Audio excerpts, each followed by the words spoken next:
आप सभी को जय माता दी, जय भोलेनाथ। मैं आपकी अपनी गुरु माँ महामंडलेश्वर अंजनी देवा दास जी महाराज। आशा करती हूँ आप सब बहुत अच्छे होंगे।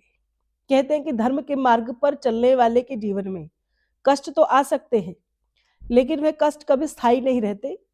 वे बहुत जल्दी परिवर्तनशील हो जाते हैं। कहने का अर्थ है कि बुरा समय कुछ पल भर के लिए आता है, लेकिन भगवान की कृपा और भगवान की सेवा करने मात्र से ही हमारी दुख की घड़ी बहुत जल्दी जल्दी टल जाती है।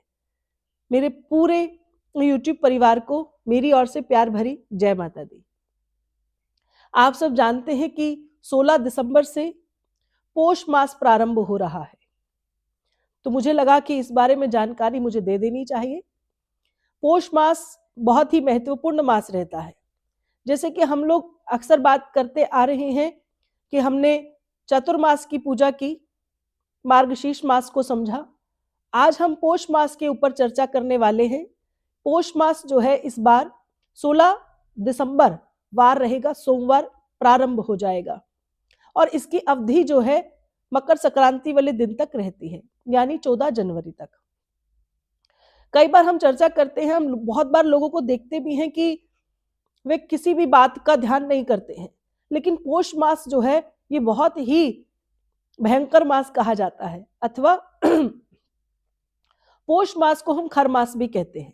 देखिए, इस मास में कोई भी शुभ कार्य नहीं किए जाते, यहां तक कि कोई सगाई नहीं होती, गृह प्रवेश नहीं होता, जमीन जायदाद खरीदी नहीं जाती, किसी का मुंडन नहीं किया जाता, किसी का जनेऊ नहीं धारण कराया जाता। छोटे से छोटी अगर कोई शुभ मंगल कार्य है तो कहने का अर्थ है कि इस पोष मास में आप नहीं करेंगे। आप सब जानते हैं कि पोष मास से ठीक एक दिन पहले माघ मास की पूर्णमासी रहेगी, जो कि 15 दिसंबर को। तो जिसको भी जो कुछ भी करना होता है वो तब तक कर ले, यानी कोई कुछ खरीदारी करनी है, किसी से बातचीत करनी है, कुछ भी करना है तो कब तक कर लेना चाहिए? मार्गशीर्ष मास की पूर्णमासी तक। पोष मास का कार्य कुछ भी करने के लिए नहीं होता। मैंने बताया कि इसको खर मास कहा जाता है। इस मास में आप विशेष प्रकार के कोई अनुष्ठान भी न करें, केवल और केवल अपनी पाठ पूजा ही करते रहें। और इस जो ये पोष का महीना रहता है, ये सेवा भाव का महीना रहेगा। इसमें आप भगवान सूर्य नारायण की आराधना कर सकते हैं, अपने देवी देवताओं का ध्यान कर सकते हैं, नित्य नियम की पाठ पूजा विधि कर सकते हैं। देखिए, जो लोग विवाह की बात करते हैं या कोई नया कार्य शुरू करना चाहते हैं, यहाँ तक कि व्यवसायिक कार्यों का जो समय काल है वो भी पोष महीना बिल्कुल भी नहीं होता है। पोष मास और खर मास को यही नाम दिया जाता है। मैंने कहा बहुत खतरनाक है, इसका मतलब ये है, कहते हैं कि इस मास के भीतर अगर किसी की मृत्यु आ जाए तो उसका जीवन जो है सीधा सीधा नर्क का द्वार खोल देता है। इसलिए आपकी उम्र चाहे बड़ी हो, छोटी हो, आप रोगी हो या निरोगी हो, ये कामना किया कीजिए कि भगवान मुझे पोष मास में अथवा खर मास में मुझे मृत्यु न आए, क्योंकि जिनको इस समय में मृत्यु आ जाती है उन्हें नरक में भोग भोगना पड़ता है। कोई पाठ पूजा के अलावा नया कार्य नहीं करना है, इस बात के लिए मैं आपको ये वीडियो बना रही हूँ। आप भगवान को भोग लगा सकते हैं। देखिए, पहले जमाने में तो लोग तिल और चावल की खिचड़ी बनाया करते थे और उसी का भोग भगवान को लगाया करते थे। तो आप ऐसा कीजिए, तिल के भोग को कार्य शुरू करते हैं। पूरे के पूरे पोष के महीने में आप तिल का लड्डू या चावल और तिल की खिचड़ी या तिल से बनी कोई भी गुड़ और तिल की मिठाई का भोग आप नित्य नियम बना लीजिए कि 1 महीने तक आपको इस भोग को अवश्य अवश्य अवश्य लगाना है, और ये भोग उतना ही लगाना है जितने को आप खा सके। इस मास को बहुत भयंकर मास कहा, ये मैंने नहीं, महाभारत काल से ये चली आ रही प्रथा है। आप सबने देखा होगा कि अर्जुन ने जब भीष्म पितामह को बाण शैया पर शयन कराया था तो उन्होंने अपनी प्राणों का त्याग नहीं किया था। उसका सबसे बड़ा कारण यही था कि उस समय खर मास प्रारंभ हो चुका था और भीष्म पितामह ये वाली बात जानते थे कि अगर उनकी मृत्यु अब हो गई तो उनको सीधा नरक में भोगना पड़ेगा, नरक की यातनाएं सहनी पड़ेंगी और उसके उपरांत कई योनियों में जन्म लेने के बाद फिर उनका जीवन का जो कष्ट है वो खत्म होता।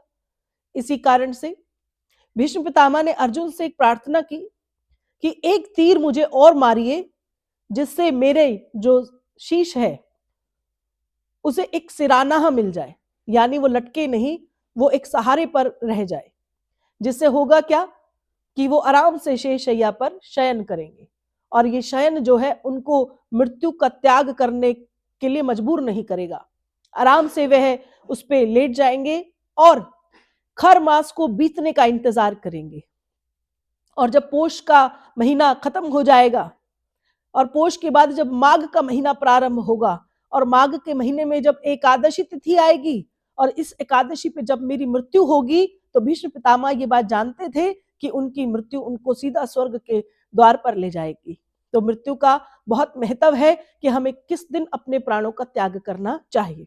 इसलिए खर मास में भगवान से प्रार्थना किया कीजिए कि भगवान मैं इस खर मास में केवल आपकी सेवा कर सकूं, मुझे मृत्यु दंड भी न मिले, मैं कहीं आऊंगा जाऊंगा भी नहीं। इस बीच में विवाह कार्य नहीं होते हैं, लेकिन फिर भी आज संसार धर्म को भूलकर किसी किसी विधियों में लगा हुआ है। अगर कोई भी व्यक्ति आपको इस पोष के महीने में शादी का निमंत्रण दे, किसी बर्थडे पार्टी का निमंत्रण दे या किसी अन्य जगह का निमंत्रण दे, अगर आप सनातनी हैं, अपने जीवन को भक्ति में बनाना चाहते हैं, इससे मोक्ष की कामना कर रहे हैं, अच्छे कर्मों को करना चाहते हैं, तो पोष का महीना साधारण जीवन को व्यतीत कीजिए, कहीं बाहर इधर उधर न भटकिए। तीर्थों में जाने की इच्छा हो तो भर भर कर जाइए, स्नान कीजिए, दान कीजिए, पुण्य कर्म अर्जित कीजिए, क्योंकि यकीन मानिए आपका साथी कोई नहीं है। आपको लगता है आपकी धर्मपत्नी आपकी साथी है, वो आपको कुछ दे सकती है, आपको लगता है आपका पुत्र आपको कुछ दे सकता है। असल सत्य यही है कि संसार में कर्म ही आपके माता पिता है, कर्म ही आपके बच्चे हैं, कर्म ही आपका परिवार है, कर्म ही आपके नानी है, कर्म ही आपकी दादी है। अथवा जो व्यक्ति कर्म को पकड़ कर रखता है उसका जीवन में कभी अहित नहीं हो सकता। आपके माता पिता आपके कर्मों से प्राप्त है,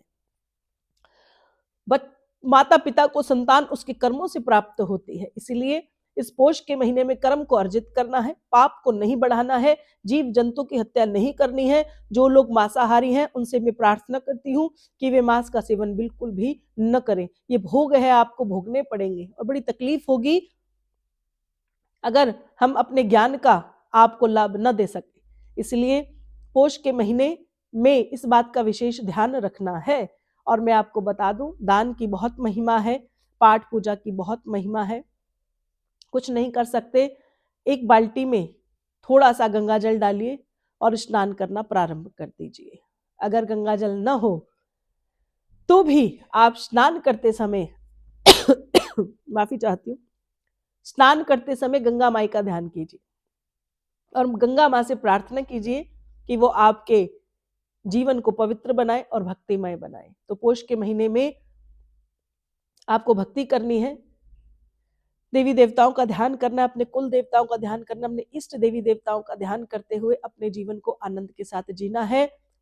सुबह शाम का दीपक भगवती के दरबार में, देवी देवताओं के दरबार में आपको जरूर लगाना है।